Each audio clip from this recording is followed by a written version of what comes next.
Welcome friends. আজকে আমরা এই পার্টিকুলার সেশনটাতে ইন্ডিয়াস ফ্রিডম স্ট্রাগল বা ভারতের স্বাধীনতা সংগ্রাম সংক্রান্ত বেশ কিছু ওয়ান লাইনার কোশ্চেন দেখব। 100 কোশ্চেন এখানে আমি ডিসকাস করবো, যার ফার্স্ট 50 কোশ্চেন আজকে আমরা দেখব। যার ফার্স্ট কোশ্চেনটা হচ্ছে ডান্ডি মার্চ কতদিন যাবত চলেছিল? Dandi march number of days covered. Answer হবে 24 days. 24 days. Okay, next question দেখি। সেখানে বলছে what was the name of an all women regiment set up in Azad Hind Fauj. Azad Hind ফৌজের অল ওমেন মেয়েদের নিয়ে যে রেজিমেন্ট ছিল তার নাম কি ছিল? রানী অফ ঝাঁসি regiment. Name of the commission set up by the Britishers in 1920 to probe Jallianwala Bagh massacre. Jallianwala Bagh massacre কে প্রমাণ করার জন্য 1920 সালে যে তদন্ত কমিশন তৈরি করেছিল ব্রিটিশরা, তার নাম কি ছিল? Hunter commission. Which freedom fighter was popularly known as Masterda? Masterda নামে পরিচিত ছিলেন Surya Sen. Who led the Rampa rebellion? 1922-এ রাম্পা রেবেলিয়ন কে করেছিলেন against the Britishers? Alluri Sitaraman Raju. Alluri Sitaraman Raju. Which freedom fighter gave the call Delhi Chalo? Subhash Chandra Bose. Who founded free India society? Free India সোসাইটির পত্তন করেছিলেন Vinayak Damodar Savarkar. Who started the Bardoli Satyagraha and in which year? Sardar Vallabhbhai Patel 1928 সালে বারদৌলি সত্যাগ্রহ চালু করেছিলেন। এরকম কোয়ালিটি কোশ্চেন এই ভিডিওটাতে আমরা আজকে ডিসকাস করব। ভিডিওটাকে কাইন্ডলি একটা লাইক বাটন প্রেস করে, যাতে করে আমরা যারা প্রিপারেশন নিচ্ছি এই ধরনের এক্সামের জন্য তাদের কাছে যেন এটা পৌঁছে যায়, কারণ এখানে বেশ কিছু আনকমন কোয়েশ্চেন্সও ডিসকাস করা হবে যেগুলো তাদের কাছে পৌঁছে যাওয়াটা important. Which revolutionary freedom fighter popularized the slogan Inquilab Zindabad? কার স্লোগান ছিল? Bhagat Singh. Who founded Swadeshi steam navigation company? Swadeshi steam navigation company প্রতিষ্ঠা কে করেছিলেন? কেন করেছিলেন? To compete against the monopoly of British ships. British জাহাজের মনোপলি বিজনেস একচ্ছত্র বিজনেসটাকে খতম করার জন্য করেছিলেন freedom fighter V O Chidambaram Pillai. Which incident forced Mahatma to halt the non cooperation movement? Chauri Chaura incident, যেটার জন্য উনি নন কোঅপারেশন মুভমেন্টটাকে স্থগিত রেখেছিলেন Mahatma Gandhi. Who was the author of the play Neel Darpan? কে লেখক ছিলেন নীল দর্পণের? Dinabandhu Mitra. Leo which book of Leo Tolstoy influenced Mahatma Gandhi? সবাই জানি মহাত্মা গান্ধী লিও টলস্টয়ের থেকে অনেক অনুপ্রেরণা পেয়েছিলেন। কোন বইটা পড়ে? The kingdom of God is within you. The kingdom of God is within you. In which year did the British announce the transfer of the seat of the government from Calcutta to Delhi? মানে রাজধানীর হস্তান্তর কলকাতা থেকে দিল্লি কবে হলো? 1911। By Operation Polo, which princely state got integrated with India? কোন রাজার রাজত্বটা ভারতের সঙ্গে জুড়ে গেছিল অপারেশন পোলোর মাধ্যমে? Hyderabad. The battle of Plassey, এটা একটা ক্রুশিয়াল ব্যাটেল ছিল। পলাশি জায়গাটা কোন স্টেটে আছে? West Bengal. Who was the founder of servants of India society? Servants of India সোসাইটির প্রতিষ্ঠাতা কে ছিলেন? গোপাল কৃষ্ণ গোখলে। Who established Sadaqat Ashram? সাদাকাত আশ্রমের প্রতিষ্ঠাতা কে? The house of truth that was meant to symbolize Hindu Muslim unity, অর্থাৎ হিন্দু মুসলিম একতাকে প্রতিষ্ঠা করার জন্য সাদাকাত আশ্রম প্রতিষ্ঠা হয়েছিল। কে করেছিলেন? Mahatma Gandhi. Who is the first Indian to clear the Indian civil service examination? প্রথম ইন্ডিয়ান হিসেবে Indian civil service examination pass করেন Shri Satyendranath Tagore. Who was the first recipient of the Paramvir Chakra? Paramvir Chakra প্রথম কে পেয়েছিলেন, যেটা কিনা হাইয়েস্ট ইন্ডিয়ান গ্যালেন্ট্রি অ্যাওয়ার্ড? ভারতের হাইয়েস্ট গ্যালেন্ট্রি অ্যাওয়ার্ড পেয়েছিলেন major Somnath Sharma. As per the flag code of India, ratio কি হবে লেন্থ টু উইথের আমাদের ন্যাশনাল ফ্ল্যাগের? 3:2, যেখানে 3 হচ্ছে লেন্থ আর 2 হচ্ছে উইথ। হু ফাউন্ডেড সত্য শোধক সমাজ? কে প্রতিষ্ঠা করেছিলেন? জ্যোতিবা ফুলে। কেন? To build a new society based on truth and equality, সত্য এবং সমতা এর উপর বেশ করে একটা সমাজ তিনি চেয়েছিলেন। দ্য অ্যাক্রোনিম লাল বাল পাল কাদের বোঝানো হয়? লালা লাজপত রায়, বাল গঙ্গাধর তিলক এবং Bipin Chandra Pal. When Did the Santhal uprising take place against the East India Company? Santal বিদ্রোহ 30শে June 1855। Question 26. What is the slogan of Ram Prasad Bismil? Ram Prasad बिस्मिलेर স্লোগান কি ছিল? सरफरोशी की तमन्ना अब हमारे दिल में है।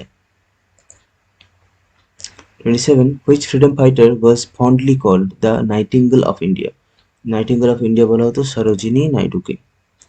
Name the calligrapher who handwrote the original Constitution of India? কার হাতের লেখায় ভারতের সংবিধান রচনা হয়েছিল? প্রেম বিহারী নারায়ণ রায়জাদা। প্রেম Bihari Narayan Raizada. In which year was the first session of the All India States People's Conference convene করা হয়েছিল? 1927। Which great freedom fighter wrote a series of articles?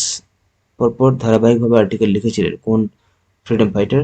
Under the title new lamps for old এই নামে। কোথায় প্রকাশ হয়েছিল? ইন্দু প্রকাশ news পেপারে। কে লিখেছিলেন? Shri Aurobindo.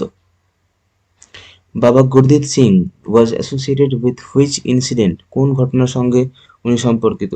That catalysed the Ghadar movement, যেটা গদর মুভমেন্টকে সূত্রপাত ঘটিয়েছিল। কোমাগাতামারু ইনসিডেন্ট, কোমাগাতামারু জাহাজের ইনসিডেন্টটা। Who led the tribal rebellion against the local king and the British rule in Bastar? কোথায়? ছত্তিশগড়। কবে?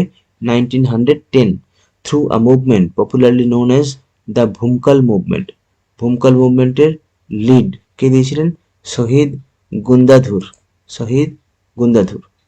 Who was the founder of the Indian Association for the Cultivation of Science, যেটাকে আমরা বলে থাকি IACS? এটা ছিল first Swadeshi scientific institution by Indians and for Indians. কে প্রতিষ্ঠা করেছিলেন? ফাউন্ডার কে ছিলেন? Doctor Mahendralal Sarkar. Which revolutionary known as Robin Hood of India waged an armed struggle against British rule for 12 years till his arrest in 1889? ভারতের Robin Hood কাকে বলা হতো? তাঁতিয়া ভিল। Who was the leading defense counsel উকিল, প্রধান উকিল in the Red Fort trials conducted by the British against the INA officers? INA অফিসার্সদের কে ব্রিটিশরা যে রেড ফোর্টে ট্রায়াল করিয়েছিল তার প্রধান বিচারক, প্রধান উকিল কে ছিলেন? কাদের বিচার হচ্ছিল ওখানে? মেজর জেনারেল শাহ নওয়াজ খান, কর্নেল প্রেম সেহগল এবং কর্নেল গুরবাক সিং ধিলো। যিনি মেন ডিফেন্ড করছিলেন এ হিসেবে, উকিল হিসেবে, তার নাম ছিল Bhulabhai Desai. Who was the first person to hoist the Indian tricolor in an international forum? Madame Bhikaji Kama. A brave commander assisted Queen Veeramangal Velu Nachayar, the first female ruler to resist the British colonial power. কে British colonial পাওয়ারকে first resist করতে চেয়েছিলেন? ভীরামঙ্গাই ভেলু নাচায়ার নামে একজন first female ruler হিসেবে উনি ছিলেন। তাকে অ্যাসিস্ট করেছিলেন যিনি কমান্ডার, তার কথা জানতে চাওয়া হচ্ছে। This commander led the queen's army and sacrificed her life to save the queen and her land. Who is the valiant commander? কে ছিলেন? Kuyili. Kuyili. Which freedom fighter popularly known as Deshbandhu? কাকে বলা হয়ে থাকে? দেশবন্ধু চিত্তরঞ্জন দাসকে। এছাড়াও ওনার সম্পর্কে আমরা কি জানবো? যে উনি স্বরাজ্য পার্টির প্রতিষ্ঠা করেছিলেন, অবশ্যই কলকাতার প্রথম মেয়র ছিলেন দেশবন্ধু চিত্তরঞ্জন দাস। হিস্টোরিক কুকা বিদ্রোহ যেটা পাঞ্জাবে হয়েছিল কোন বছর? 1872-এ। Which great patriot considered as the father of Indian school of modern chemistry মানা হয়? সেড কি বলেছিলেন তিনি? Science can wait but Swaraj cannot. বিজ্ঞান অপেক্ষা করতে পারে কিন্তু স্বরাজ অপেক্ষা করতে পারে না, বলেছিলেন Acharya Prafulla Chandra Ray. Name the Indian revolutionary scholar associated with the Ghadar party and was a professor of Sanskrit and philosophy in the universities of Berkeley and Stanford. সংস্কৃতের প্রফেসর ছিলেন বার্কলেতে এবং ফিলোসফির জন্য স্ট্যানফোর্ডে ছিলেন। এরকম একজন ব্যক্তিত্ব যিনি গদর মুভমেন্টের সঙ্গে যুক্ত ছিলেন, তার নাম লালা Har Dayal. Which revolutionary who was shot dead by the British in 1942 was affectionately known as Gandhi বুড়ি, যার মানে ওল্ড লেডি গান্ধী। কে ছিলেন তিনি? মাতঙ্গিনী হাজরা। যদি ভিডিওটাকে কোয়ালিটিটা তোমার ভালো লাগে অবশ্যই চ্যানেলটাকে কিন্তু ভিডিওটা লাইক করো, বন্ধুদের সঙ্গে শেয়ার করো এবং ইংলিশ লাভার 2023 এই হ্যাশট্যাগে সার্চ করতে পারো, তাহলেও কিন্তু তুমি কন্টেন্টগুলো এই পার্টিকুলার চ্যানেলে পাবে। চ্যানেল নতুন হলে অবশ্যই চ্যানেলটাকে সাবস্ক্রাইব করো। Mahatma Gandhi in his first major public appearance in India কি বলেছিলেন? Our salvation can only come through the farmer. Neither the lawyer nor the doctor nor the rich landlords are going to secure it. কখন এবং কোথায় গান্ধী এই স্পিচটা deliver করেছিলেন?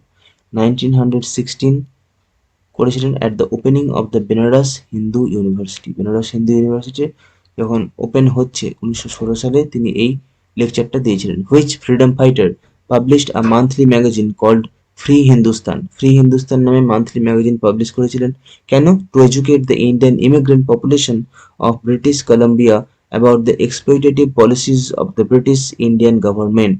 অর্থাৎ Indian immigrant যারা আছে ব্রিটিশ কলম্বিয়ার মধ্যে, তারা যাতে ব্রিটিশদের এক্সপ্লয়টিভ পলিসি সম্পর্কে জানতে পারে, তার জন্য একটা মান্থলি ম্যাগাজিন পাবলিশ করেছিলেন যার নাম ছিল ফ্রি হিন্দুস্তান। কে করেছিলেন? Taraknath Das. Name the freedom fighter who was greatly influenced by Mahatma Gandhi and pioneered the Swadeshi movement in Sikkim. সেই ফ্রিডম ফাইটারের নাম বলতে হবে যিনি মহাত্মা গান্ধীর দ্বারা প্রভাবিত হন এবং স্বদেশী মুভমেন্ট শুরু করেছিলেন সিকিমে। তার নাম কি? Trilochan Pokhrel. Okay. Name the American journalist নাম বলতে হবে who reported about the British brutality perpetrated against peaceful satyagrahis at Dharasana salt depot. Dharasana salt লবণ ডিপোতে ব্রিটিশরা যে অত্যাচার করেছিল সেই ব্যাপারটাকে একজন আমেরিকান জার্নালিস্ট রিপোর্ট করেছিলেন। During the civil disobedience movement, his reporting was credited for helping turn world opinion against British colonial rule of India. তিনি এই যে রিপোর্টটা করেছিলেন সিভিল ডিসওবিডিয়েন্স মুভমেন্টের সময়, সেই রিপোর্টটা সারা বিশ্বের কি বলবো দৃষ্টিকে দৃষ্টিকে এখানে আকর্ষণ করেছিল ব্রিটিশ কলোনিয়াল শাসন সম্পর্কে যেটা ভারতে চলছিল। তার নাম ছিল web Miller. Which Indian revolutionary known for the cultural political movement called the New Humanism? New humanism এই যে রেভলিউশনারি ঘটনাটা কালচারাল পলিটিক্যাল মুভমেন্ট, এটা কোন ভারতীয় এটার সঙ্গে পরিচিত ছিলেন? Founded the radical Democratic party, এবং তিনি র্যাডিক্যাল ডেমোক্রেটিক পার্টির প্রতিষ্ঠাও করেছিলেন। নাম ছিল মানবেন্দ্রনাথ রয়, যাকে আমরা এম.এন. রয় বলে জানি। নেম দ্য টাউন, সেই শহরটার নাম বলতে হবে which served not only as the coromandel headquarters of the Dutch East India Company, ডাচদের যে ইস্ট ইন্ডিয়া কোম্পানি ছিল তার করমন্ডল হেডকোয়ার্টার হিসেবে সার্ভ করতো, but also as the port for the Dutch slave trade, এবং এর সঙ্গে সঙ্গে ওটা একটা বন্দর হিসেবে কাজ করতো যেখানে ডাচরা তাদের স্লেভ অর্থাৎ দাসদের কেনা বেচা করতো। পুলিকট কোথায় ছিল? তামিলনাড়ুতে। Okay. Sonakham village in Chhattisgarh is associated with which great freedom fighter? কোন ফ্রিডম ফাইটার কে আমরা অ্যাসোসিয়েট করতে পারি ছত্তিশগড়ের সোনাখাম ভিলেজের সাথে? ওনার নাম ছিল বীর নারায়ণ সিং। দোরা বিসোয়ী এবং চাকারা বিসোয়ী আর associated with which rebellion against the British? কোন রেবেলিয়নের সঙ্গে ওনারা পরিচিত অ্যাসোসিয়েটেড ছিলেন? কান্ধা আপরাইজিং ইন ওড়িশাতে যে কান্ধা আপরাইজিং হয়েছিল তার সঙ্গে ওনারা যুক্ত ছিলেন। এইটাই ছিল আজকের এই পার্টটার লাস্ট কোয়েশ্চেন। ভিডিওটা কেমন লাগলো অবশ্যই কমেন্ট করে জানাও, ভিডিওটাকে একটা লাইক করো এবং চ্যানেলটা নতুন হলে অবশ্যই চ্যানেলটাকে একটা সাবস্ক্রাইব করে পাশে থেকো। দেখা হচ্ছে নেক্সট